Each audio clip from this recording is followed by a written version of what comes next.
our Talmud Torah sponsors for the month of Sivan, Baruch Meir and Rena Dubin, for dedicating all the Shir and Drashos this month in the zechus of refuah sheleimah for their niece Chava Tzipporah bas Chaya Malka. To thank Shmuel Leba Dinovitz for dedicating the shiurim in the zechus of an aliyah for the neshama of Shmuel's father, HaRav Peretz Avraham, Harav Benyamin Moshe. To thank our week of learning sponsors, Ira and Miriam Grossman, in honor of their 50th wedding anniversary.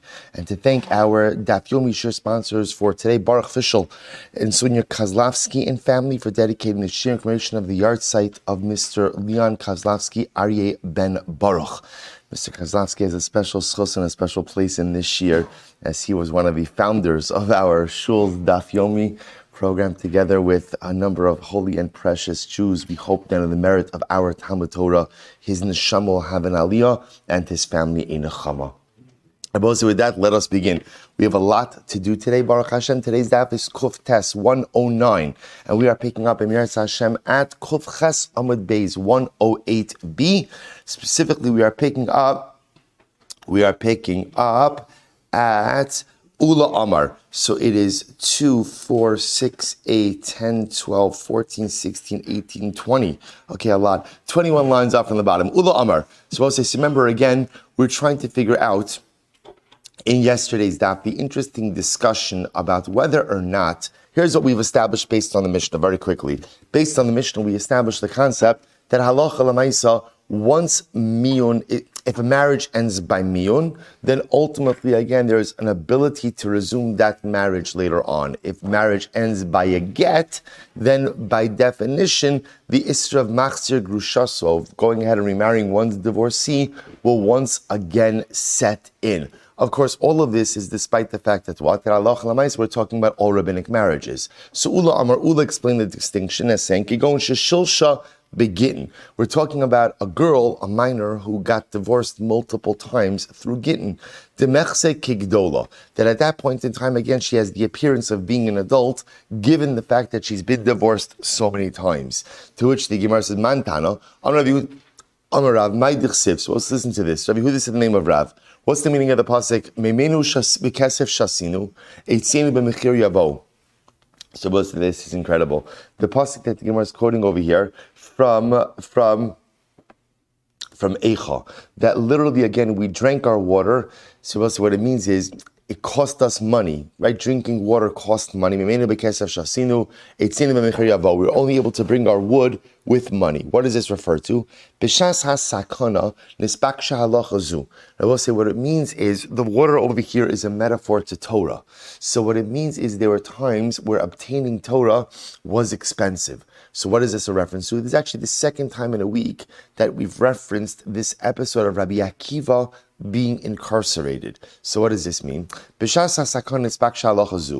a time of danger, in other words, it was referring to the time where Rabbi Akiva was incarcerated by the Romans, and it was illegal to learn Torah. So at the time of sakana, they asked this halacha, if, let's say, again, Rachel left Ruvain with a get, but ultimately left Shimon with miyun, does she have the ability to go back and remarry Ruvain? So they hired a guy for 400 zuz, an incredible amount of money. They went and they asked Rabbi Akiva in jail. Why do they have to hire a guy for 400 zuz to ask Rabbi Akiva the shayla in jail? Because remember, going to ask Rabbi Akiva shayla was sakana. It was dangerous. He was incarcerated for teaching Torah.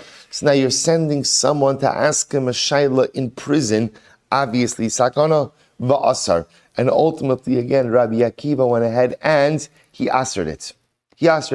He said that such a practice would have been us. In other words, that once she leaves, whichever husband she leaves by a get, right? Ultimately, again, after she goes and marries someone else, she can't go back to that husband. Any husband she leaves with miyun, she can't go back. As Rabbi Yehuda ben Nitzivin. Similarly, again, they asked Rabbi Yehuda ben Beseira in Nitzivin, va'asar. And he also forbade this practice. I'm Rabbi Shmuel Rabbi Yossi. Lo lezuhu tzrachnu, lo lezuhu tzrachnu. Rabbi Shmuel Yossi says the truth is we don't need that. We don't need a psak halacha for this particular scenario. Why not? So the Gemara says very simply, le iser kares hitarta le iser lav lo kol shekin. Because halacha l'maisa I will say, if when it comes to an iser kares, Rashi says over here, iser eshes ish hifkata mimena below get. Ama in Maisa Shlaklum. If you're letting her remarry, ultimately again without a get, i.e., again, we're talking about miyun, right? So if you're letting her remarry someone else without any semblance of a get, le'isr lav l'kol shekin, machzir grushaso is only an isr lav, baram kach shalu. This must have been the question they asked Rabbi Akiva in jail. Hari haisa eshes achi imo shi shniya lo. If you had a case of a woman who was married to her mother's brother, which is a case of a shniya, remember rabbinic arayos, v'nasa achiv me'aviv umeis, and then she married the brother from the father's brother, and he died. Ma'usha temayin hashta v'takrena l'nesuin kamai v'tisyabim. Ultimately, again, does she have the ability to do miyun now? Go ahead and retroactively unravel her marriage and do yibum. Yesh miyun la'achar misa b'makom mitzvah olo. We'll say it was a different shayla asked Rabbi Akiva. Can you do miyun b'makom mitzvah or not? I should say it differently. Can you do miyun after the death of the husband b'makom mitzvah? Sachru shnei b'nei adam ba'arba me'ozos. They hired two guys for 400 zuz. Uba v'sholas Rabbi Akiva beis asur and v'asur. That's Rabbi Akiva in jail. Rabbi Akiva said it's asur. As Rabbi Yehuda ben Beser ben Etzivin, v'asur. Rabbi Yehuda ben Etzivin, and they assered. Rabbi Yitzchak Parishan, Modirav, shemuteres la'achiv shal zeh shene'esra alav. But Rabbi Yitzchak Parashian said about Rav agrees that halacha l'maisa, she is permitted to the brother of the man to whom she is prohibited to marry. In other words, the prohibition to remarry any of these men at most is a d'Rabbanan, and therefore his brother, so to speak, will be mutter. So pshita, that's obvious.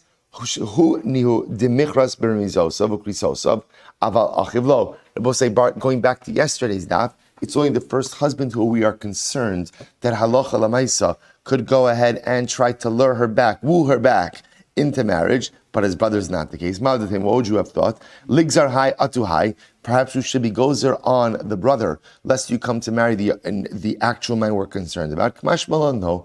V'igad amar Yisroel ba'ishan. Kashem shasur lo. The same way that she is usher to him, so too she is usher to his brothers. But she's not. But there's no concern of being lured back.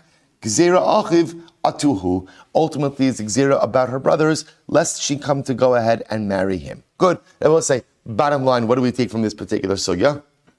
Here's the bottom line takeaway. We'll say the Rambam in Hilchos Gerushin, Perek Yud Aleph Halacha Tezayin says as follows. We'll say here is the Halacha L'maisa component. Hamima enes beish eno migoreshes mimenu. That's the line.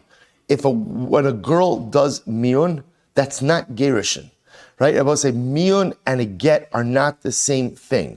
When a woman does miyun, she is not a migoreshes, and therefore the dina in baila shemer nabo kedina emishal kidshami olam. And I will say this is incredible. Her relationship listen to this. Rachel is married to Ruvain, Kiddushay D'Rabbanan. Her brother married her off. Mother married her off. Now Rachel does miyun. What's Rachel's relationship to Ruvain after miyun? The Rambam says her relationship to Ruvain is same relationship as any other man in this world.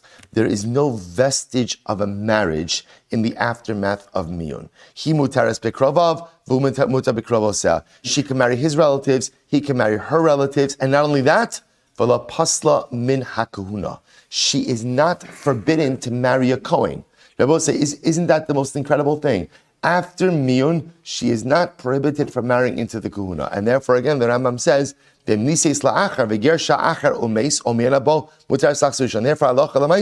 if she does miyun with Ruvain, marries Shimon, and then either gets divorced or Shimon dies, what's the halacha? She can go back and marry Ruvain. It's not called machzir grusha. So Rabbi say, we see now that halacha l'maisa, miyun is not the equivalent of gerushin. After miyun Rabbi say doesn't just see, and now we see that we made this distinction yesterday. Herein lies the fundamental distinction between a get and miyun. See, a get severs a marriage, but even once you sever a marriage, there is still what? There's a vestige of marriage. There's still some vestige of that relationship. She's a grusha. She can't marry a Kohen. She's forbidden to remarry him when she marries another man. Miyun doesn't sever. What does miyun do? Remember from yesterday, what does miyun do? Miyun erases. Miyun erases. So once Miyun is done, ultimately, again, full erasure of previous relationship. Incredible. Mishnah. Hamagari says she'isha vechzira. So we'll say, interesting case. A man divorces his wife. And then he remarries her. Muteres liyavam. She is permitted to do yibum. Now we'll say, what's the case over here? First case is regular marriage. Reuven marries Rachel. She's an adult. He's an adult. Ultimately, again, they get divorced. And then he remarries her. So Rabbi said, now what happens after he remarries her? He dies without children. So what's talacha? Rachel does yibum. Then Rabbi said, what's the novelty in this? The novelty is you might have thought that since there was a point in time where Rachel was not permitted to marry Shimon. When wasn't Rachel permitted to marry Shimon? See, Rabbi said, in that moment where they got divorced, Rachel was not permitted to marry her ex-husband's brother. He's an erva. You might have thought that since there was a period of time where he was, again, a defined erva because she was a grusha, that even once they get remarried, yibum is prohibited. Kamash malon, not so. Kamash malon, that once they get remarried, again, the permission for yibum once again sets in. So the Gemara was at the top of Kuftes, Rabbi Elazar Oser. Rabbi Elazar says it's Aser. We'll see why. The Chayna Magar should say so, and I will say now back to our case that we've been dealing with. So too, if one divorces a Yisoma, and I will say Yisoma in this context means what? A girl who doesn't have a father and who has been married off by who? Her mother or her brother. So this is a kitana. This is a minor. So a girl who's been married off by her mother, but she's called the Yisoma because the only way this case could happen is if she doesn't have a father. So we'll say, listen to this. So a man goes ahead and is married to Rachel. Rachel is a minor who was married off by her mother, we'll call it. And what happened? The Gemara says, and he divorces her. Reuven divorces her, and then we'll say, divorces her with what? Divorces her with a get, right? That's the case here. Divorces her with a get, right? Vechzira, and then remarries her. Mutaris liyavam. Once again, she's permitted to marry the yavam. So now that case over here is Reuven's married to Rachel, Kiddushay Dirabanon, divorces her, remarries her, and now he dies without children. So now she falls before Shimon for yibum. So Allah Chalamaisa, she is mutter to go ahead and do yibum. Rabbi Elazar Oser. Rabbi Elazar says it's aser. Again, Rabbi say we'll see what the Machlokes says in the Gemara. Ketana shesia aviv and eskarsha ki soma b'chayi ha'av. Rabbi say, listen to this. What about a ketana who is married off by her father? Now, Rabbi say, remember again, what happens when a father marries off his minor daughter? What's the status of that marriage? What's the status? Right, real marriage. That is kiddushay da'araisa v'niskarsha. Now, Rabbi say that can you do miyun from that type of relationship? From that, no. Miyun only works in rabbinic marriage. If the mother or the brother married her off, but if the father married her off, that is kiddushay da'araisa. So Rabbi says, so now watch this. Rachel is married off by her father to Reuven. So now what happens? Reuven gives her a get. So Rabbi say, what's her status? Ki soma b'chaye ha'av. She is like an orphan with a living father. Rabbi say, you hear that lashon? An orphan with a living father, which means what? In other words, she has parents, but her father, after that divorce, no longer has any rights in her. We'll discuss that. So we'll say, now watch this. Now we'll say, now watch this case. So Reuven marries Rachel. Rachel's father marries her off to Reuven. Okay? They divorce. He gives her a get. Now he remarries her. She's still a kitana. He remarries her. Now we'll say, now Reuven dies. What's the halacha? Divrei hakol asur liyavam. Everyone agrees in that case, she can't do yibum. We'll say, watch this. Why can't she do yibum? Because Rabbi say, this is very interesting. But look at Rashi. Because Rabbi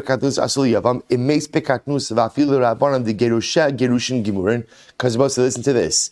In this case, her divorce is a biblical divorce. Ve'in chazarasa gimura. But Rabbi say her marriage is only what? A dirabanan marriage. Because how is Reuven remarrying Rachel? It's not through her father. Because father only gets one opportunity to marry off his minor daughter. So when they remarry, what type of marriage is it? It's dirabanan. Ve'in chazarasa chazar gimura. The kiddushay kitana in klum. Hoilu pakos chosav. V'hi ein layad v'havia kegrusha v'omedes. So we'll say this is absolutely incredible. So watch this case. Right, Rachel's father marries her off to Ruvain. Okay, what type of kiddushin is that? Or what type of marriage is that? Daraisa. Ruvain divorces Rachel. What type of gerushin is that? Daraisa. Ruvain remarries Rachel. What type of marriage is that? Dirabanan. Ruvain dies. That's death. Daraisa dirabanan, right? So ultimately, again, right? So Ruvain dies. Now Rachel falls for Yibum. Rabbi say, could she do Yibum? The Mishnah says, absolutely not. Why? Rabbi say, what's Rachel's status? What's Rachel's status? What's Rachel's status? She's technically still a grusha. Midda Oraisa, she's not married to Ruvain. Midda Oraisa, she's a grusha to Ruvain. Midda Rabbanan, she's married. It's a strange case. Midda Oraisa, she's a grusha. Midda Rabbanan, ultimately, again, she is a married woman to Ruvain. Well, I both say that's not going to permit her to do Yibum, because ultimately, again, Midda Oraisa, her brother-in-law is like the brother of her ex-husband, and ultimately, again, the Kiddushay Dirabanan is not going to enable Yibum. Incredible case. So we'll say, let's analyze. Amar Ifa, my time Rebbe Lazar. We'll say, what is Rebbe Lazar's logic? So we'll say, Rebbe Lazar says in every single one of these cases, right? So we'll say, in these cases, essentially what you have over here is as follows. You have a man divorcing his wife, remarrying his wife, and then dying, right? So we'll say in case number one, it's with consenting adults, right? In case number two, it's rabbinic marriage, right? Mother married off the daughter, right? Divorce, remarriage, death, yibum. So in all of these cases, Rabbi Lazar says you can't do yibum. Chachamim say you can. What's the pshat? So I'm ready for my time, Rabbi Lazar. So Rabbi say it must be. Rabbi Lazar's logic is like this: once there is an active state where Rachel is prohibited to Shimon, even if the state changes, the prohibition doesn't go away. So Rabbi say, what's happening in all of these cases? In all of these cases, Rachel gets divorced. So Rabbi say, what's her relationship to Shimon in that moment of divorce? What's her relationship? Shimon is her ex-husband's brother, which is an erva. It's aser. So Rabbi Lazar is going to say, once she had that state, even though she subsequently remarries, that state of Isser doesn't go away and Yibum will be aser. If that's the case, chalitza nami lo tibai, then she shouldn't have to do chalitza either. Maybe you'll say, you're right, she doesn't do chalitza, but that's not true. Rabbi Lazar will say, it's incredible. Rabbi Lazar says that Yibum in these cases in the Mishnah is aser, but she still has to do chalitza. To which the Gemara says, "Allah Amar Ifa Rabbi Lazar lo yedana my time." Rabbi Lazar says, "This is great." Ifa says, "You know what? You're right. I have no idea why Rabbi Lazar says what he says." I will say, by the way, what courage it takes to say, "I don't know." I don't know. I will say, sometimes you see lines like this, and you wonder, like, why is it included in the Gemara? Why is this necessary? Just kind of strike it from the record. I will say, because again, we constantly hearken back to the Gemara Masechah Shabbos of Lamad Lashon Chalomar Eini Yodea. Teach your tongue to say, "I don't know." It's so tempting when you don't know something to pretend like you do know something. Because saying "I don't know" requires an incredible degree of humility. So more often than not in life, we kind of just stumble our way through, make something up, mumble something, it sounds good. If you don't know, have the courage to say you don't know. Amra Abai says, "Hainu Tem Rabbi Lazar." What's Rabbi Lazar's logic? So the Gemara says, "Mesafka." Rabbi said, "This is incredible, and this is such a yesodistic idea." Rabbi Lazar was Mesupak, very exciting Gemara. Imisa mapeles. Inisuin harishonim mapilim. Rabbi say, what was Rabbi Lazar unsure about? Rabbi say, this goes back to the beginning of Yevamos. Rabbi say, we had this discussion. When is Yibum eligibility established? Is Yibum eligibility established at the time of the death of the husband, or ultimately again at the time of the initial marriage? Right? Rabbi say, you hear the shayla? When is Yibum eligibility established? When is it established? See, if you say, now watch this, if you say that the time of death establishes Yibum eligibility, haram yakameli Yibum. Then I both say in this case, right, where again, the minor girl was married off to Ruvain by her mother, right, and then what happens? They get divorced, right, and then they get remarried, and then he dies. At the time of death, ultimately, again, eligibility is intact. We're good. However, inisum harishonim apilim ha'amdalav sha'achas, which was the first wide line. But if you say that it's the time of marriage, then here's the problem. That what? They divorced. And ultimately, again, in that moment of divorce, she was ineligible for Yibum, right? Her brother-in-law became an additional layer of erba. So that's Rabbi Elazar's suffix. When is Yibum eligibility established? At the time of marriage? Well, in this case, marriage ended in divorce, right? And ultimately, again, at that moment of divorce, there's an Isser. Maybe that Isser stays with them. Or Yibum eligibility is determined at the time of death. We don't look at anything that occurred before death. And at the time of death, she's married to Ruvain and therefore eligible. That's Rabbi Elazar's suffix. And therefore, again, that's why he says in these cases, you can't do Yibum, but must do Chalitza. Rabbi say Rava, Amar Rava says no. The Olam Pshita, Rabbi say second wide line. The Olam Pshita, Rabbi Elazar, Demisama Peles. Rabbi Elazar knows that. Rabbi say, we've already established this a long time ago. Yibum eligibility is determined when? At the time of death. At the time of death. Umiu, listen to this, fascinating. Hakol bekim begerishin, then hakol bekim bechazara. Everyone is an expert when it comes to divorce, but not everyone is an expert when it comes to remarriage. We'll say, what does that mean? Everyone knows about divorce, right? When someone gets divorced, everyone knows about it. That's not because people are yentas. That's because a get is designed that way to generate a kol. We want people to know about divorce. That's why, again, a get has to have edus. That's why get has to have also b'far nechtam. Yeah, we'll get into this in Mir Hashem. A get has a kol. Remarriage doesn't always have a kol. Therefore, again, the Gemara is adrabah, just the opposite. Chazara came in the Yasva to say islay kala. When people get remarried, of course people know about it that has a kol. People see the couple living together. Rather, milo askilan da hadra ba'arta v'shachiv b'tzafra. Maybe the case could be where he remarried her at night and he died that next morning. So there was a call about the get, but there was never a call about the remarriage. Rabbi Elazar is concerned in that kind of case that if you allow Yibum, what's going to happen? People aren't going to know about the remarriage. And all they're going to see is what? Rachel, who's divorced from Ruvain, marrying his brother Shimon, which is an Eser Erva. Therefore, again, Rabbi Elazar says in these kind of cases, we'll say that it's Aser. Okay, Rav Ashi is another interpretation. Hainu times Rabbi Elazar. Rabbi say all of this trying to figure out the Shita Rabbi Elazar. What does Rabbi Elazar say? The Gazer Hani Mishum Misom B'Chayi Ha'av. Rabbi say Rav Ashi comes. Rav Ashi says no. Rabbi say let's work backwards. There's one case where everyone agrees Yibum is Aser.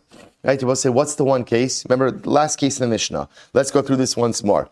Father marries off his daughter Rachel to Ruvain. We'll say, what's the nature of that marriage? Taraisa, like biblical marriage. Then what happens? Ruvain divorces Rachel. What's the nature of that divorce? Taraisa, right? Father has to be makabel the get, Taraisa. Now what happens? Ruvain remarries Rachel. Rachel is still a kitana. What do we call Rachel? What's her halachic status? Yisoma b'chaye avia. She is called an orphan during the lifetime of her father. Why is she called an orphan? Because again, once she divorces her father, once she marries, her father no longer has any rights in her. And even once she divorces, her father still doesn't have any rights in her. So we'll say now they divorce, and now what happens? Reuven and Rachel remarry. What's the status of that marriage? D'Rabbanan, right? Because Rachel's still a kitana. D'Rabbanan. Reuven dies without children. Is Rachel allowed to do Yibum? No. Everyone agrees no. But say, why not? Because Midda Oraisa, what's Rachel's status? She's a grusha. Midrabanan, she's a married lady. But Midda Oraisa, she's a grusha. So I'm saying, a Da'oraisa grusha can't do Yibum with her deceased rabbinic husband's, it's not good English, right? With her deceased rabbinic husband's brother. Right? In other words, both say, because Midda Oraisa, she would be marrying the brother of her ex-husband. So it doesn't work, and everyone agrees in that case. Comes along Rav Ashi, and Rav Ashi says, every other case, Rabbi Eliezer, I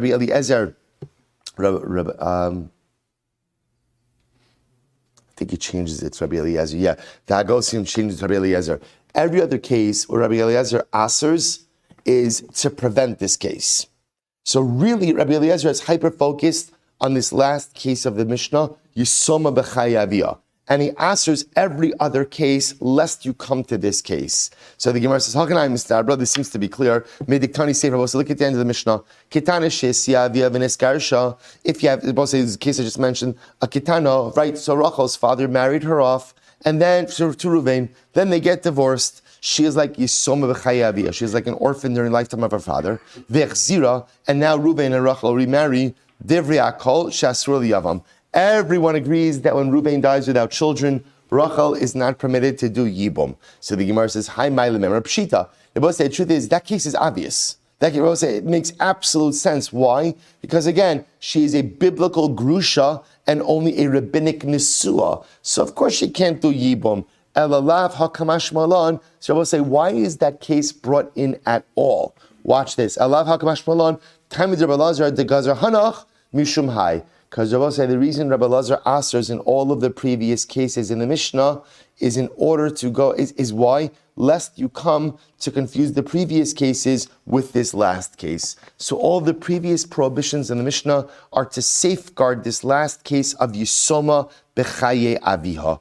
To which the Gemara says, Shema mina. Tanya Chavasi Ravashi. Ravashi seems to have hit it on the head. Modim chacham Rabbi Lazar b'ktana shesi avia v'neskarsha. The Chacham agreed with Rabbi Lazar in the case of the Kitana. Rachel was married off by her father to Ruvain, V'neskarsha, then they get divorced. And then Hari Kison B'chaya Av, she is like an orphan with parents during her father's lifetime. Then they get, then they get remarried. V'echzira, Shasru Yavam. That both say now Ruvain dies, that ultimately again she is Asura to her Yavam. Why? Here it is, here it's spelled out. Because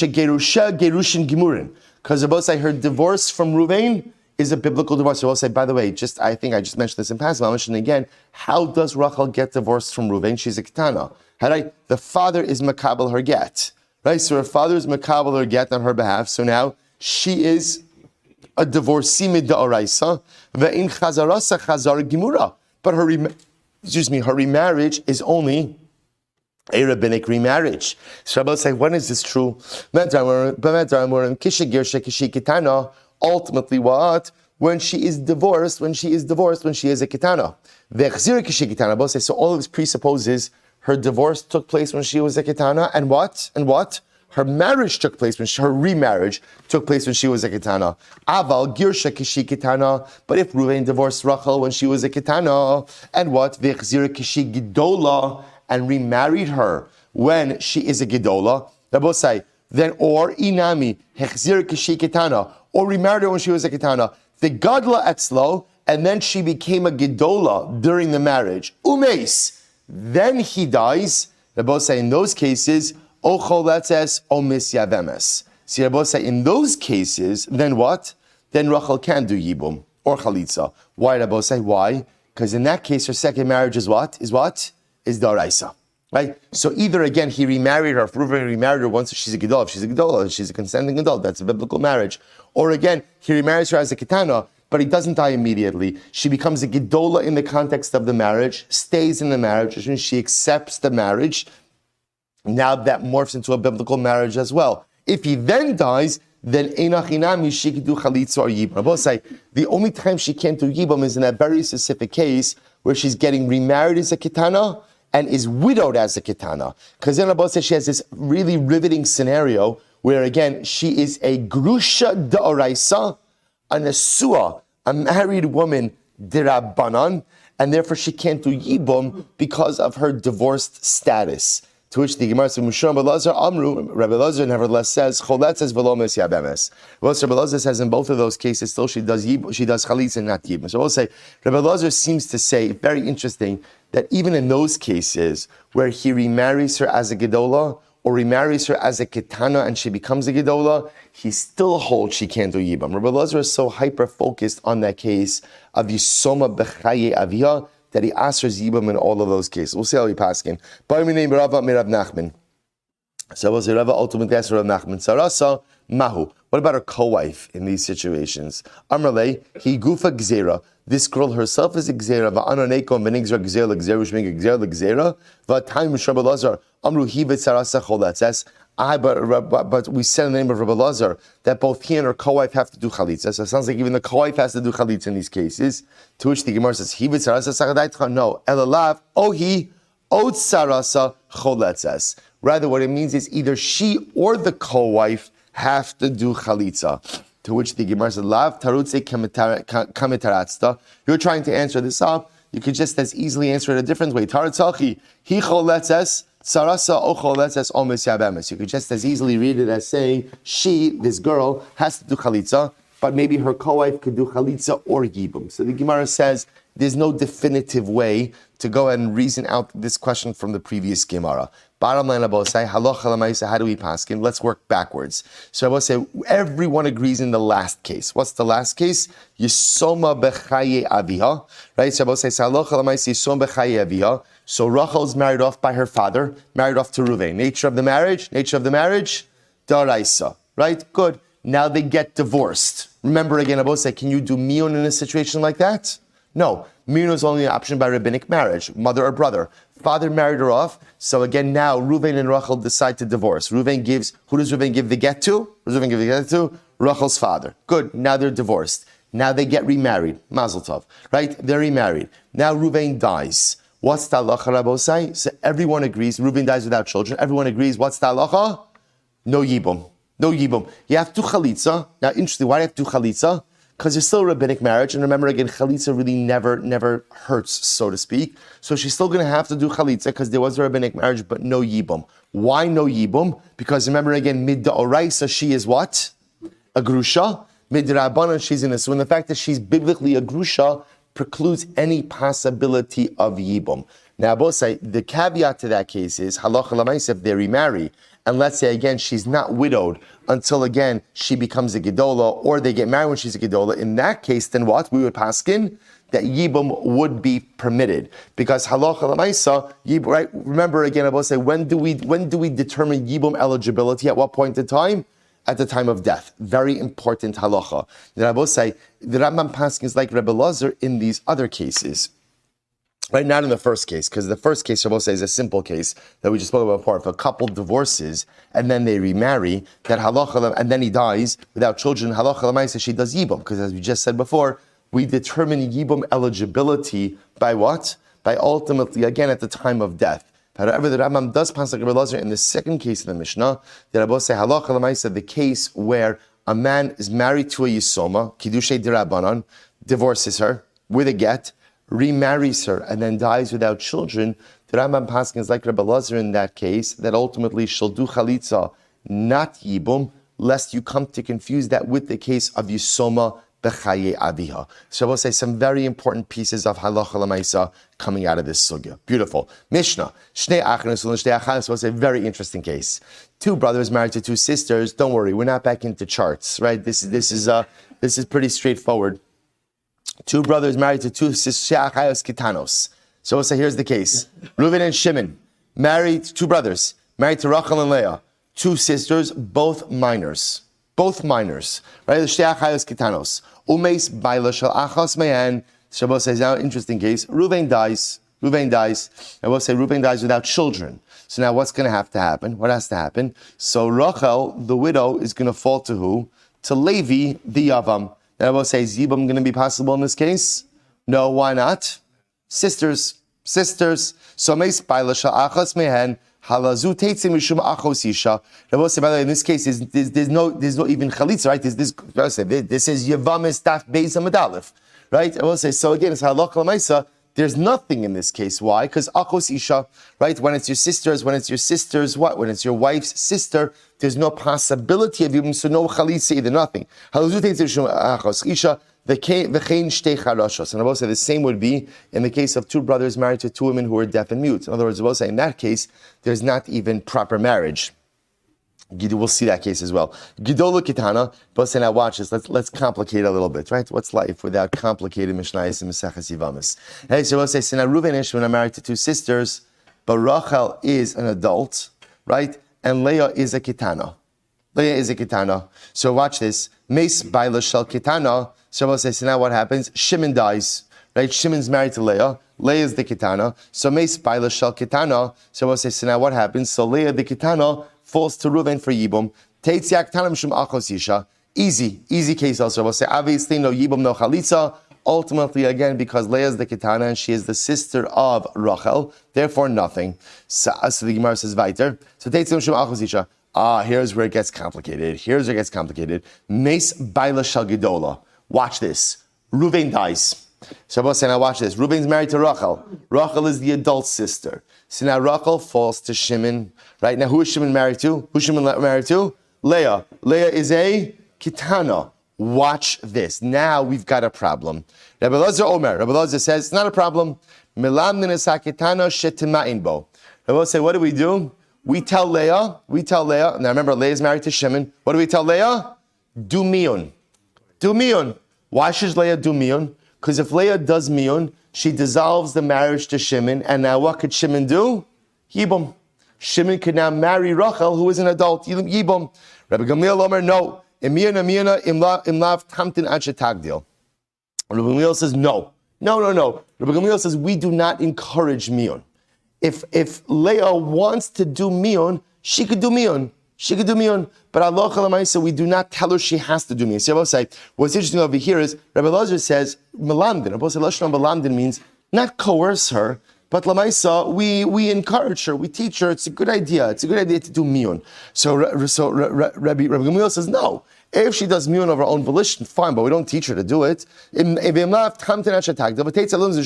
Otherwise, we just wait for Leah to grow up, to become a Gedolah. Once Leah becomes a Gedolah, then what Rabbi say? There's no din of Yibum or Chalitza because of Achos Isha. Rabbi Yeshua says, this is very interesting. Rabbi Yeshua says, Aylo al ishto, aylo al eshes achiv. I will say that seems to be the response to many of these cases, right? Right? Woe to him for his wife, woe to him for the wife of his brother. So what's the halacha? Motzi es ishto beget. Rabbi said, this is wild. Rabbi Yeshua says, right, Shimon should divorce his wife with a get, and ultimately, again, do chalitza with his sister-in-law. Now, why this is abundantly unclear. We'll have to see in the Gemara. So we'll say, let's analyze. Umishari. Then we'll say, now remember again, we're focusing now on Rabbi Gamliel's, on Rabbi Eliezer's position. Rabbi Eliezer says that in this case, Reuven is married to Rachel, Shimon is married to Leah, and what happens? Reuven dies, Rachel falls to Shimon for Yibum. We encourage Leah, the wife of Shimon, to do miyun. We teach her, do miyun, and that way Shimon can do proper Yibum. To which the Gemara says, is it permitted to encourage miyun? V'atani bar kafra, we'll say a beautiful Gemara. V'atani bar kafra, li'olam yidabe yidbak adam b'shlosha dvar. We'll say, get ready for this Gemara. Magnificent. We'll say, I know I went a little bit quickly during the daf. I wanted to make sure that we get to cover this Gemara, which is so beautiful. Li'olam yidabek adam b'shlosha dvarim, v'yisrachik m'shlosha dvarim. A person should always go ahead and cling to three things and distance himself from three things. Yidbak b'shlosha dvarim. We'll say, what are the three things you should do? You should always do chalitza. And we'll say, in other words, when it doesn't mean you go out looking for chalitza. And I will say, what it means is when unfortunately put in a situation of chalitza versus yibum, always choose chalitza. We'll see. We've actually seen this before. It's Abashal. Always choose chalitza. That's number one. Number two. Always run after Hava'ah Shalom, making peace. Uba'afaras nedarim. And always go ahead and annul your vows. Three things. Always do miyun. Always do chalitza. Always be a seeker, right? Someone who facilitates peace. And number three, always annul your vows. Okay, we'll define each. And let's say you should always distance yourself from three things. Number one, miyun. Always distance yourself from miyun. Mina pikdonos. I will say, don't be a person who takes collateral for loans, umin ha'arbonos, and do not be a guarantor on a debt. Again, we'll discuss what all these things mean.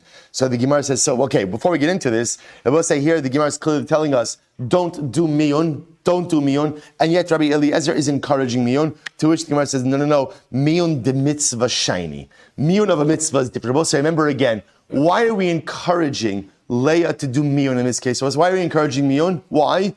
so that Rachel could do yibum. This is different. When we say don't go ahead and encourage miyun, so in a regular case, if a minor girl, if a katana is married to a man, we don't encourage miyun. There's obviously a reason that she's married him. Either, obviously, the mother or brother did this for a reason. So this marriage hopefully provides her with something. We don't encourage miyun.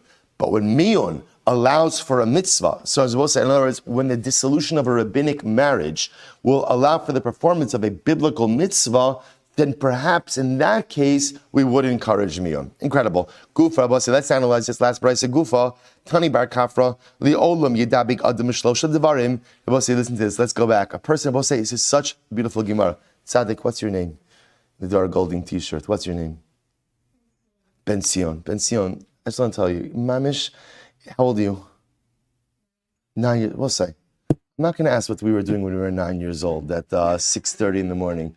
Ben Sion, it is so incredible that you come and learn Torah. And I know you're not, are you learning the daf normally? No. Okay, good.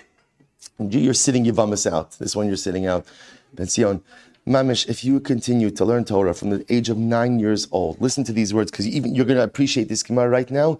There is no telling what you can become in life. And in the zechus of giving up some sleep, it's summer vacation now, right? You should be sleeping late. But in the zechus of giving up sleep, coming to the daf with your grandfather, should be zochem Yiras Hashem to grow into an incredible Talmud Chacham. So let's go right. Incredible. This is the future of klal Yisroel. Incredible. The Gemara says, "Li'olam yidabek adam mishlosha devarim." We'll say a person should go ahead and cling to three things. Here they are: bechalitza, kabashal. We'll say why she should do chalitza like abashal. Desanya abashal omer hakonis es yevimto l'shem noy l'shem ishus l'shem davar acher. Because we'll say abashal holds that if you go ahead and you marry your sister-in-law, you do yibum, for all the wrong reasons, according to Abishal. What are the wrong reasons? Right? Because she's beautiful, because you just want to be married, or she has money, for some other reason. What's the halacha? Ki'ilo pogea be'erva. According to Abishal, it's like an act of aliyas. V'karov be'inai lios havlad mamzer. We saw this in Abishal, right? And Abishal says, I think the offspring from such a union is like a mamzer. Obviously not really a mamzer, but Abishal essentially says the mitzvah of yibum requires explicit purity of intent. And if there's any shemetz of some other ulterior motive, Abishal says, don't do it. So both say, once you set a bar like that, then Lamais, again, the conventional wisdom is, do chalitza. Next, hava shalom, we'll say, so these are three things a person should cling to. So one is chalitza. Number two, hava shalom, making peace, being a facilitator of peace. So we'll say, dichsiv, bakesh shalom v'ratfehu. We'll say, seek out peace and run after it. We'll say, this is such an incredible yisod. Shalom always requires redifa. We'll say, you see, it's an amazing thing. One of the interesting things about shalom, about finding or making peace in life, is shalom never shows up at your doorstep. If you want shalom in your family, you want shalom in your community, you want shalom in life, you have to run after it. We see in Pirkei Avos as well. Heve mitalmidav shel Aaron, oev shalom, rodev shalom. I will say, we know this. We just know this from living life. Everybody likes peace. What's the difference? The shaila is, are you willing to run after it? Are you willing to run after it? Are you willing to go ahead and put yourself out, literally, run after Baki Shalom V'Ratfehu. Avtalion says, or Hillel says, mitalmidav shel Aaron, rodev shalom. Are you willing to run after it? So the Gemara says, Bakashav Ratfeu, V'Amar Amad Beis, V'Amar B'Yavo, Asya is great. Asya redifa. It also make a Gzer Shavar redifa. It says so again, but it says by Shalom, to be a Rodev Shalom. Uksiv Hacha, Bakesh Shalom V'Ratfeu. Good, that's our pasuk. Uksiv Hasam, Rodev Tzedakah, V'Chesed Yimatzei Chayim Tzedakah V'Chaved. There will say, he who runs after tzedakah, in other words, runs after opportunities to be about tzedakah, to do charitable acts, the chesed and kindness, yimtza will find chayim, tzedakah, the covered. So also the way we interpret this ultimately again is he'll find chayim, life in olam haba, tzedakah. I will say the chayim, so tzedakah, he'll find charity from HaKadosh Baruch Hu in the world to come, the covered in this world. So I will say, you see from here that a person who does tzedakah v'chesed in this world, finds tzedakah v'chesed, finds what? Finds reward in this world and in the world to come. So I will say, it says the lashon of rodef over here, and the same lashon of rodef by shalom. So just like tzedakah and chesed have reward in this world and in the world to come, so too if a person is a person of shalom, that has reward in this world and in the world to come. And I will say, by the way, what's the reward for shalom in this world, for being a rodev shalom in this world? I will say, what's the reward?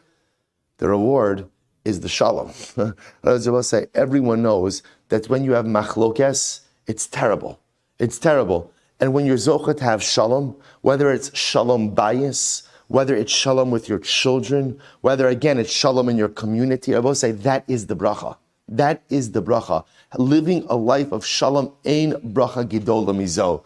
But I will say, if you want shalom, then ultimately again, bakeh shalom, seek it out, make it a priority, v'rat fehu, and you have to run after it. Weiter. Ba'afaras Rabbi said this is a wild Gemara.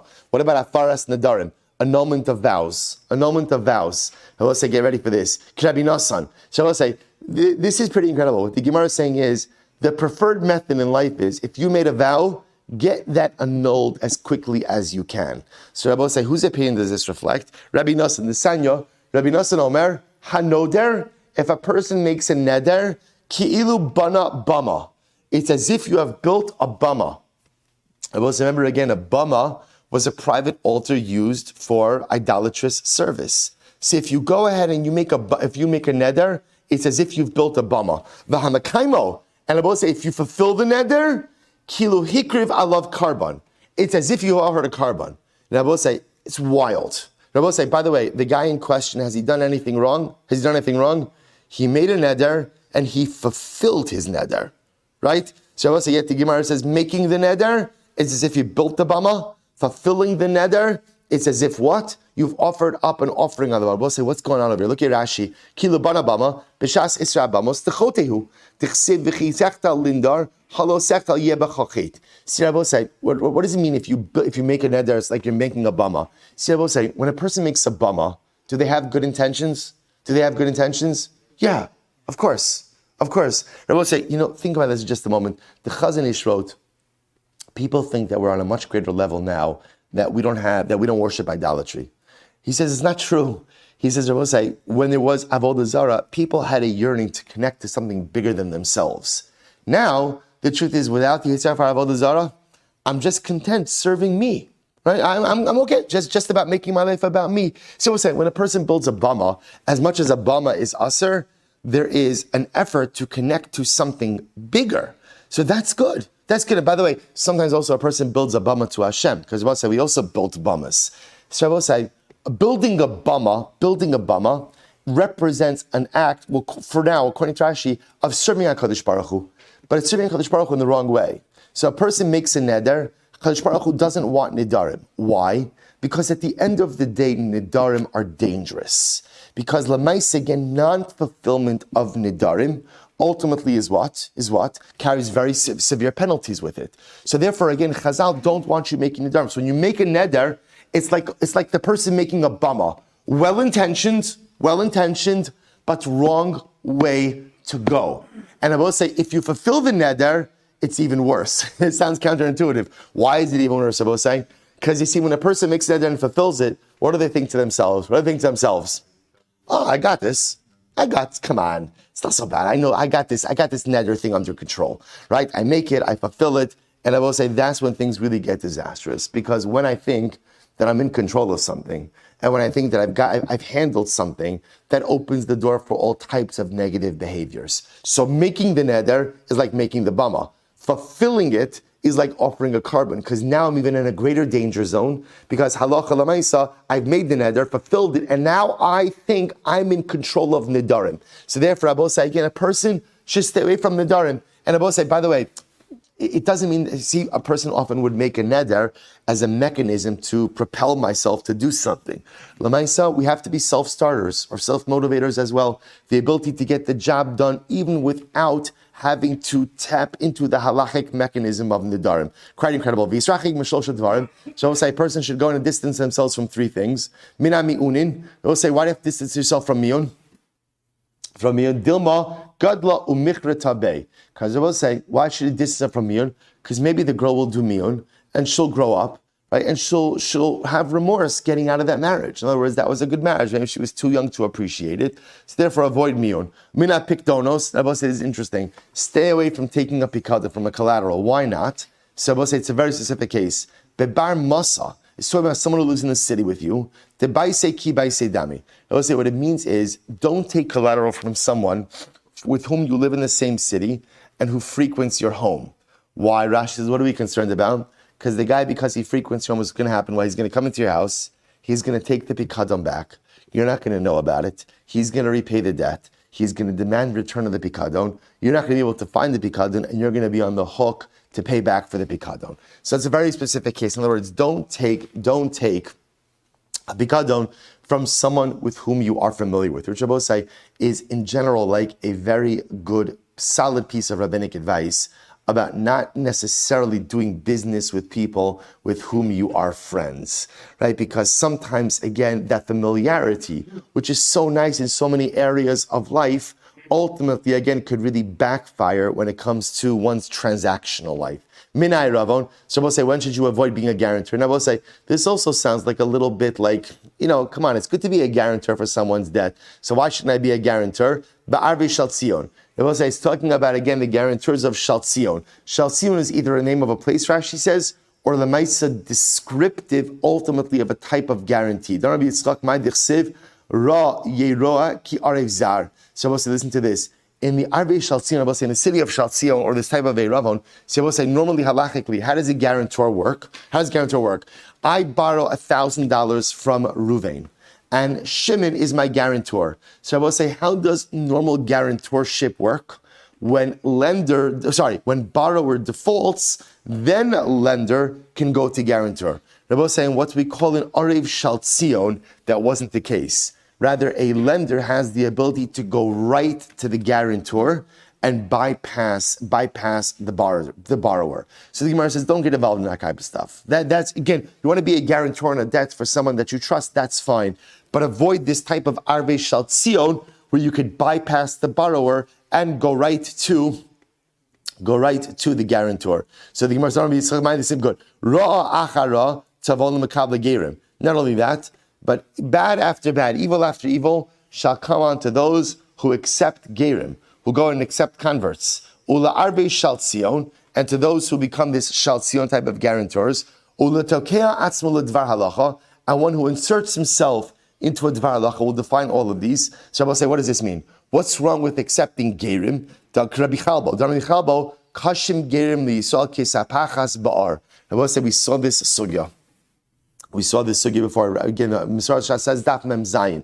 We saw this before, where again the Gemara says, because gerim converts are as difficult for klal Yisroel as sapachas, as lesions on the skin, as saras. We saw this Gemara. But remember again, we saw machlokes Rashi Tosis. So again, one opinion says that halacha l'maaseh means that sometimes because gerim are not as meticulous with mitzvos as other Jews, and I'm going to say the other opinion said just the opposite. What happens? Converts join Klal Yisrael. And I will say, what's the incredible thing about converts? They're so meticulous. You look at the convert and you say, come on, stop being so frum. Cut it out, right? Come on. Right? So I'll say, the converts become so meticulous that ultimately, again, it looks bad for the rest of Klal Yisrael. So I'll say two different diametrically opposed understandings ultimately in the Gerim. So the Gemara says, Arvei Shaltzion, Davdi Shluf Dutz. So we'll say Arvei Shaltzion, because ultimately we'll say Shluf Dutz means collect from here. In other words, as we just said before, the lender could bypass the borrower and go right to the guarantor. Tokea atzmo ledvar halacha. And we'll say, what's the case of Tokea ledvar halacha? The sign of Yossi Omer. We'll say this incredible Gemara. Kala Omer ein lo Torah, ein lo Torah. Okay, it's a strange idea. Anyone who says, I'm not learning Torah, does not get schar for learning Torah. Okay, pshita, seems to be pretty obvious. Ela kala omer ein lo ela Torah, ein lo ela Torah. You know what it means? What we'll say is someone who says, I'm only going to learn, but I'm not doing anything, only has schar for learning and not schar for doing. To which the Gemara says, okay, hanami pshita. No. Ela dafilu Torah elo. No, so what it means is someone who says, I'm only going to learn Torah, but I'm not doing anything, doesn't even get reward for learning Torah. My time, but what's the reason? Amrakra, v'limadatem v'asisem. Because it will say, the pasuk says, v'limadatem, you will learn, and ultimately again, v'limadatem osam ushmartem osam. It will say the juxtaposition of learning, ultimately again, to keeping. right? To keeping kol sheyeshno basi yeshno b'lamida, kol she'eno basi eno ela b'lamida. Rabbi say a very important Gemara that ultimately, again, the importance of learning, Rabbi say, is that what? It's maybe lidei asiya. Learning brings you to doing. But if my learning doesn't bring me to do, if my learning just remains an intellectual exercise, and ultimately, again, does not result in any dynamic life activity, then what good is learning like that? Rabbi say such an incredible idea. Eva saying the other possibility is the olam kidam yisumei kara, kala omer ein lo ela Torah, ein lo ela Torah. Rabbi say, no, maybe it means like this, that a person says, I'm only learning. Maybe that literally means all I have is the schar for learning. Lo tzricha de kamigmar la'achrini, va'azli va'avdi. Rabbi say, listen to this, we're talking about the following case, where I myself don't do anything, but I teach others who do something. So in other words, I myself don't observe, but I teach Torah to people who do observe as a result of what I teach them. What would you have thought? You might have thought that Allah Lamaisa, such a person has reward. After all, again, they're facilitating the performance of others. Kamash malan, I will say. Kamash malan, that if the teacher himself doesn't observe, even if the students observe as a result of that which the teacher is teaching, halacha lamaisa, the teacher doesn't receive reward for anything other than his learning. I will say one more piece and we'll stop. Tokea atzmo dvar halacha. We'll say, what's the case of tokea atzmo dvar halacha? What's that case? They're talking about a judge who has a case that comes before him, the Gamar halacha, and Abba say, what does he do? The Gamar halacha, Madai milsa milsa, the Isli Rabba v'lo azal mashil. Abba say, what is it talking about? A judge who has a case that comes before him. And Abba say, instead of researching the case, what does he do? He says, this case is just like a previous case, and he doesn't research. And he has a Rebbe in town, and he doesn't ask his Rebbe. And all he does is just say, this case resembles that case, and that's all I need. And I will say, ultimately, again, such a person is held culpable. The will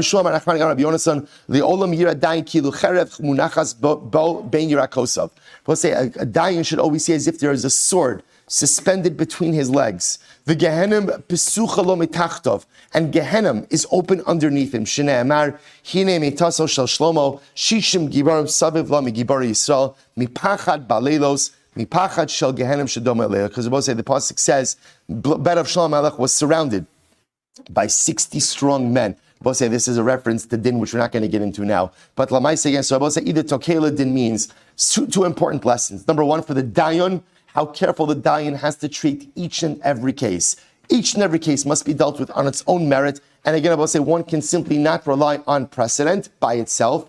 And Lamaisa again, I will say how careful one has to be to practice what we preach. Learning is wonderful. Learning is beautiful. Learning is fantastic. But the real power of learning is in its ability to generate dynamic, transformational behavior. Abosai, shkoyach.